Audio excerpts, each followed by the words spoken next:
Assalamualaikum warahmatullahi wabarakatuh. Perkenalkan, saya Nadia Rami. Saya akan mempresentasikan presentasi saya mengenai hormon reproduksi. Sebelumnya saya akan membaca doa terlebih dahulu. Bismillahirrahmanirrahim. Asyhadu an la ilaha illallah wa asyhadu anna Muhammadar Rasulullah. Raditu billahi rabba wa bil islami dina wa bi Muhammadin nabiyya wa rasulah. Rabbi zidni ilma warzuqni fahma wa amala salihah. Amin. Sebelumnya saya akan memberikan definisi dari hormon reproduksi. Hormon reproduksi adalah hormon yang mengatur fungsi reproduksi, perkembangan reproduksi, gametogenesis, siklus reproduksi, kehamilan, laktasi, dan perilaku seksual. Kontrol utamanya itu di hipotalamus, hipofisis, dan gonad atau HPG axis. Di hipotalamus, dia nanti akan menghasilkan GnRH atau gonadotropin releasing hormone secara pulsasi.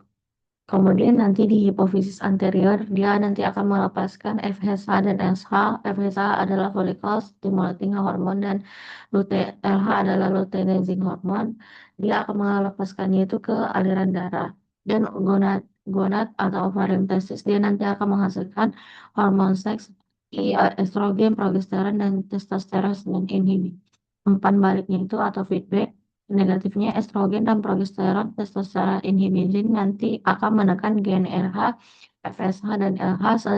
Untuk umpan balik positifnya estrogen tinggi menjelang ovulasi nanti akan memicu lonjakan LH.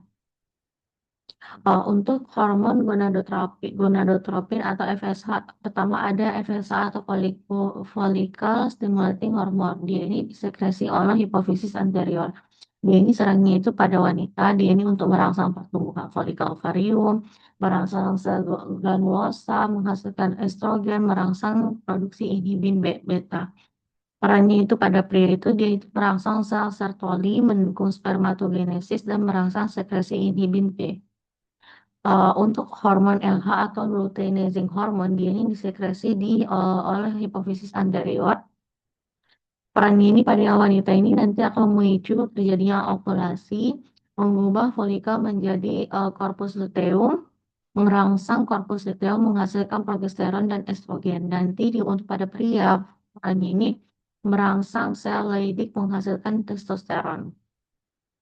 Untuk hormon seks wanita dia itu kan ada estrogen dan progesteron. Estrogen ini terutama diproduksi oleh folikel ovarium. Dia ini untuk fungsi untuk perkembangan organ reproduksi wanita, ciri ciri kelamin sekunder pada wanita, proliferasi endometrium pada fase folikular, meningkatkan ekspresi reseptor LH, umpan balik negatif ke FSH dan LH kecuali saat kadar sangat tinggi, umpan baliknya menjadi positif. Kemudian hormon progesteron pada wanita diproduksi oleh corpus luteum. Dia ini fungsinya untuk mempersiapkan dan mempertahankan endometrium untuk implantasi, menghambat kontraksi uterus, menebalkan serviks, menyiapkan kelenjar payudara, umpan balik negatif ke FSH dan L. Untuk hormon seks pada pria, dia itu kan testosteron. Dia ini diproduksi oleh sel Leydig dan testis. eh Diproduksi oleh sel Leydig dan testis, dia ini fungsinya itu kembangan organ reproduksi pria. Ciri menjadi ciri kelamin sekunder pria seperti eh, suara berat, rambut wajah, massa otot dan lain-lain, merangsang spermatogenesis. Dia ini bekerja sama dengan FSH, kemudian meningkatkan libido, kemudian umpan balik negatif ke GnRH dan LH. Untuk hormon inhibin B, dia ini diproduksi oleh sel Sertoli. Dia ini berfungsi untuk menghambat sekresi FSH, menjaga keseimbangan spermatogenesis. Kemudian untuk hormon lain yang berperan seperti prolaktin, dia ini diproduksi oleh hipofisis anterior. Fungsinya itu merangsang produksi ASI atau laktasi nanti dilepaskan lebih banyak saat menyusui. Dan dia juga menghambat dopamin nanti menghambat prolaktin. Kemudian untuk oksitosin, dia ini diproduksi oleh hipotalamus dan dilepaskan oleh hipofisis posterior. Fungsinya ini merangsang prolaktin uterus saat persalinan, merangsang pengeluaran ASI. Kemudian untuk hormon plasenta yaitu HCG ini mempertahankan korpus luteum pada awal kehamilan agar progesteronnya ini tetap tinggi. Kemudian ada HPL, Human Placenta Lactogen, ini mempersiapkan payudara untuk laktasi, memodifikasi metabolisme ibu. Kemudian estrogen dan progesteron plasenta ini mempertahankan kehamilan. Untuk siklus reproduksi pada wanita ini kan siklus menstruasi yang lebih dari biasanya 28 dan 30 hari, 28, 29 dan 30 hari. Pertama itu dia ada fase folikular. Pada fase folikular ini FSH-nya itu meningkat dan folikelnya itu tumbuh. Kemudian estrogen juga meningkat dan menyebabkan endometriumnya ini nanti menebal, terjadi proliferasi. Kemudian pada fase ovulasi pada hari ke-14 terjadi lonjakan LH atau kemudian terjadi ovulasi. Estrogennya ini sangat tinggi, umpan balik ya ini salah satunya menjadi umpan balik positif. Kemudian pada fase luteal, corpus luteum, progesteronnya ini nanti akan meningkat di corpus luteum kalau nanti progesteronnya meningkat, kemudian endometriumnya masuk ke fase sekre, sekretori atau siap implantasi. Nah, kalau misalnya nanti terjadi pembuahan, HCG dari embrio mempertahankan korpus luteum. Kemudian progesteron dan estrogen tetap tinggi, endometrium dipertahankan.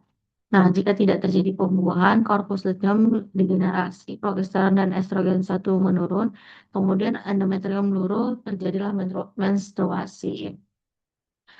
Untuk fase spermatogenesis pada pria, dia ini eh, proses pembentukan sperma itu di tubulus seminiferus. Pada FSH ini, FSH kan dia dihasilkan di sel Sertoli. Ini nanti akan mendukung spermatogenesis. Pada LH dia ini nanti dihasilkan di sel lidik, nanti terjadi proses testosteron. Dia akan menghasilkan testosteron, nanti membutuhkan testosteron intravesikular yang tinggi.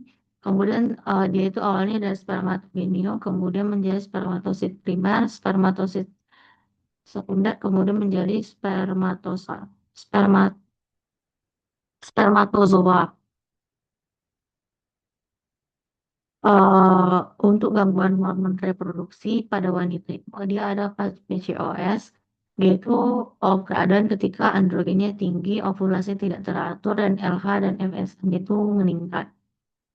Amenorrhea ini gangguan pada GnRH, FSH, dan LH dan estrogen, insufisiensi ovarium, kemudian ada juga hiperlakto, hiperlaktimeni, hiperprolaktimenia, gangguan luteal, kemudian pada pria ada hipogonadisme varikokel, hiperprolaktinemia, dan gangguan GnRH, FSH, dan LH.